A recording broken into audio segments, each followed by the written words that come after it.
Broadcaster Marcus Lamb, a co-founder and the CEO of the conservative Christian Daystar television network, died yesterday in hospital, weeks after contracting coronavirus.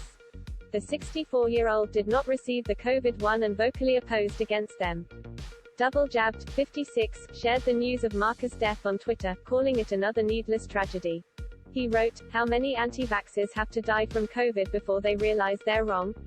The journalist's comments certainly garnered attention and divided many of his 8 million followers. Amber Phoenix commented, "There is no right and wrong. There is, however, freedom of choice. We should respect that instead of judging. Piers, I think it's time you realize that you don't make people do what they don't want," added Snoopy Lion.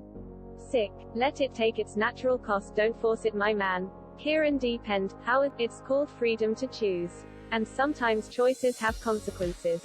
But the freedom to make the choice should remain. The man has paid with his life, and it doesn't need to be used as an I told you so or as a means to take the choice away from others." Martin Whitman added, "If a government tells you to vaccine and they will grant you freedom, it's correct to question them. I am vaccinated but respect people who decide not to." News of Marcus' death was shared by Daystar Television on Twitter yesterday. They wrote, "It's with a heavy heart we announce that Marcus Lamb, president and founder of Daystar Television Network, went home to be with the Lord this morning."